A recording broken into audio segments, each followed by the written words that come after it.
Hello and welcome to Learning Office 2016. My name is Mike Henry and this is the fifth video from Chapter 2.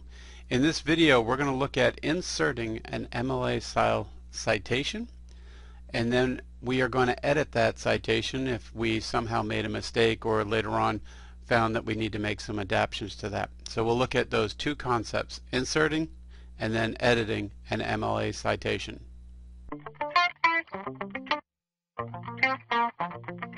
So if you've been following along with the videos, you can see I made a minor change to this one. I added in some text here from a paper that had been done with the textbook company a few years ago. This particular text is just text right now. So at this particular juncture, someone created an MLA style paper. They've got their header line in here. They got their first 4 lines in the title correctly. They've got their indentations and the margins are set up properly, and then everything is Times New Roman 12. So everything is following that proper MLA style paper, and what they did is they just typed everything that they needed to type because they were doing maybe a mental mind dump. Now they got to go back and they need to cite their sources, and so we're going to take a look at citing a source here. So right here I'm going to say that this particular piece, these devices, starting there, this sentence was brought in from another piece of work. Okay, so we need to cite that work. So the first thing that we're going to do for an MLA style cite is we set up our vertical insertion point between the last letter of the word and the period. So you can see it's blinking right in between them, and that's where the cite will go. I come up here to the tab called Reference, and this Reference tab does everything with citing of work. So we're gonna see we use this for more than just MLA style stuff. As a matter of fact, it's set up right now for APA. You can see right here where this says the style is APA under the grouping called Citations and Bibliography.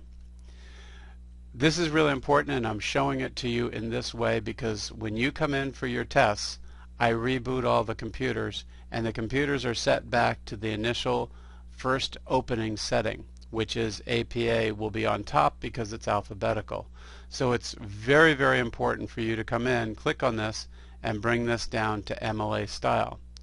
Now a lot of times when you're in the library or the Learning Commons, you're going to find that the computer is already preset for MLA because no one's booted it since the last student who used it, and most likely the last student who used it was doing an MLA style citation. So make sure you check that you've got this different style. Now you can see I just click on here and I come down to MLA. There is many other styles of citation in here. As a matter of fact, some of you might know the ISO standard. That's one that a lot of main manufacturing companies use, the ISO standard. So I put that as MLA. I have my vertical insertion point still between the last letter and the period, and then I come up here to insert a citation, and you'll see right now it gives me two options. I can either add a new source or I can add a placeholder. If I'm typing really fast and I'm just doing a mind dump, I might add a placeholder to come back to later on, or if I know where it is because I put it really well in my notes, I will come back to that later. Or you can do it right now, insert a new source. So we can see here that the source piece has come up, and we're going to create the source. This is the book or where you found it. In this case I'm going to use a book, but real quickly I can click on this and you can see I can pull from books, journals, conference proceedings, reports, websites. You could actually pull from art sources, a sound recording, so you've listened to maybe a book on tape, a performance, you saw someone speak at a business after hours session. That would be considered a performance. Maybe you interviewed someone. Lots of different things in here. Again, I'm going to use a book for our first one since a lot of your sites will come from a book. Now I'm going to put here the author of our books. Now it's important to understand that down here you can see that it gives us an example of how you would type in names from a book. So in our case, we're going to use the authors last name, comma, first name. So you can see in here, I real quick put in here the author. Now, if I have two authors, you can see what happens here is that they put a semicolon after the first author, and then you can put the second author in. So what I'm going to do in this case is I'm going to make a mistake. I'm going to put it in not with a semicolon, but I'm going to make an accident and I'm going to put in a comma. The reason I'm doing this is because I want you to see how I need to come back and edit this later. And so I'll put in the next author,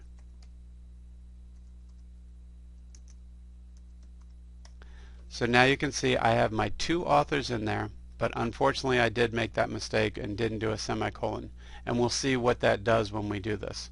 So the title of their book, now this is important. When you see the year, how the year is going to go in, you can see in the example this puts the year that this book was written. So we can put that this book was written in 2015. Now when you put city, notice how it says here just the example of Chicago.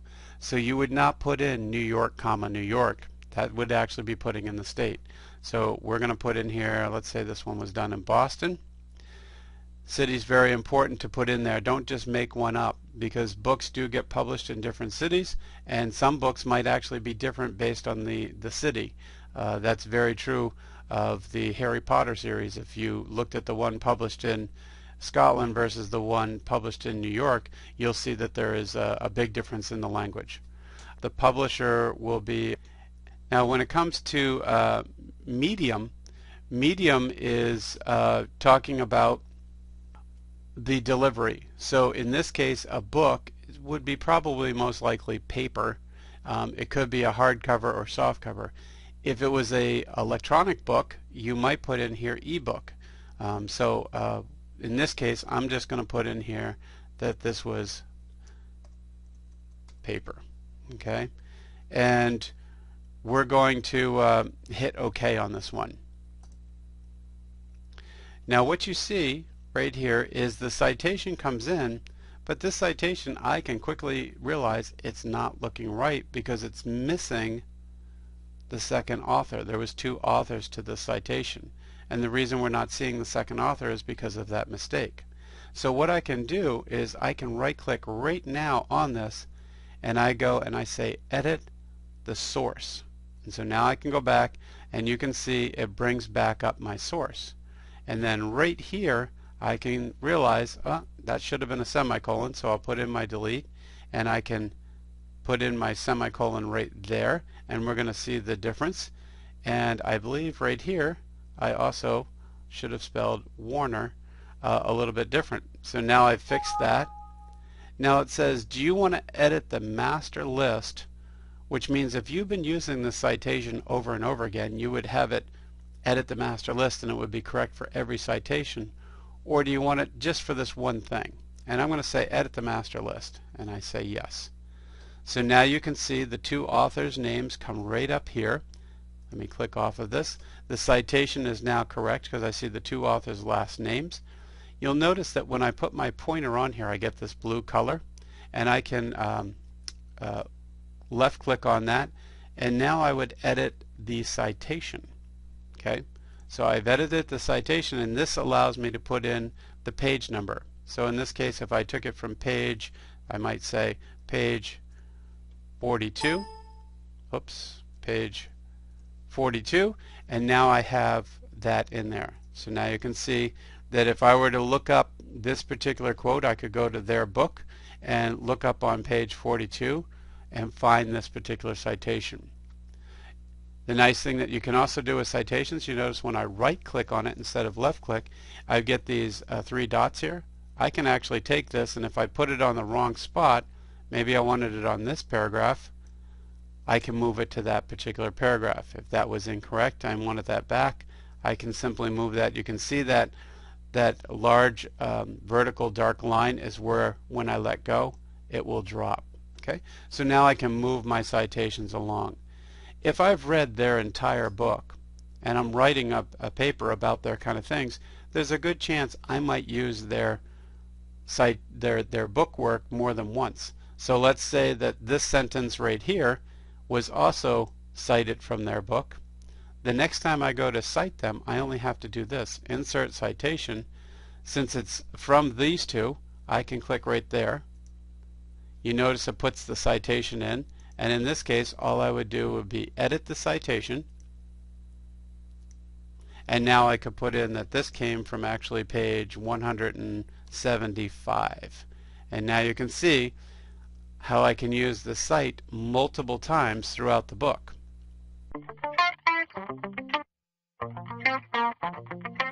So I want to show you one other type of citation because college kids use it quite a bit, and that's the citing of a website.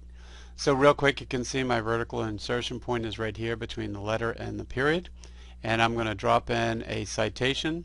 This will be a new one, so I'm going to add a new source, and we're going to be documenting, as you can see I've set this up, from a website. So we'll say the author of this website will or article will be, let's just put in a name here.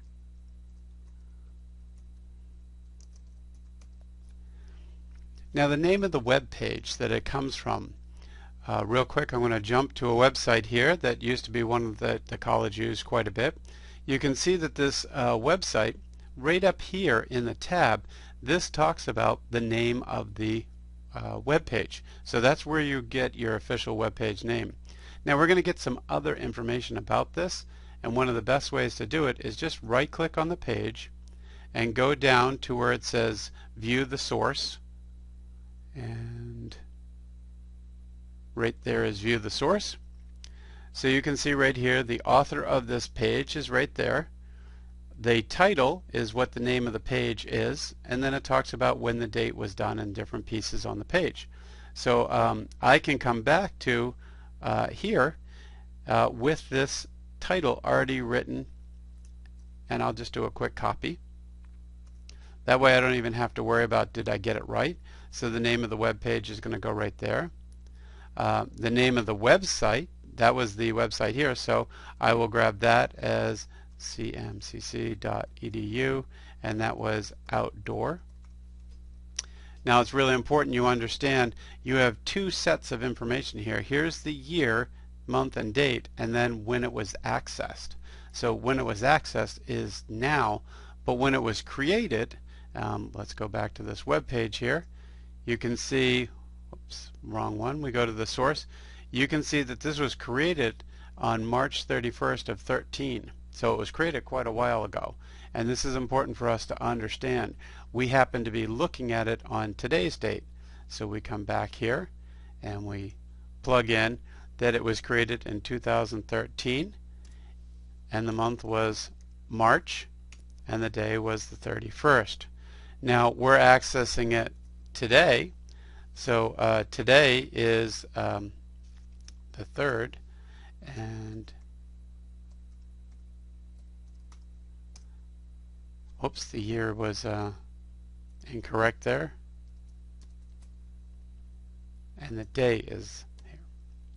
Now this is really important because if someone goes back to look up some work that you looked up and they find it different, in a book that doesn't happen. People don't pull out the pages of a book and put in new pages.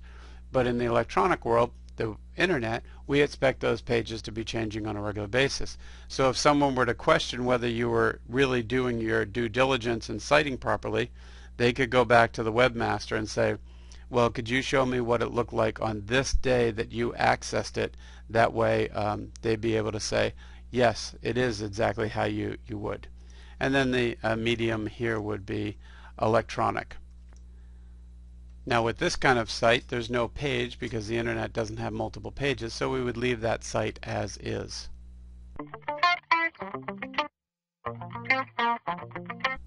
So in this video we inserted two kinds of citations. We cited one from a book, and then we also pulled one from the internet. We also learned how to go in and change a citation. So we edited that. We edited out and fixed the author, and we also edited out a spelling error in the publisher's name. So those are quickly and easily fixed things. So do not send in work that's wrong because you don't know how to edit it now.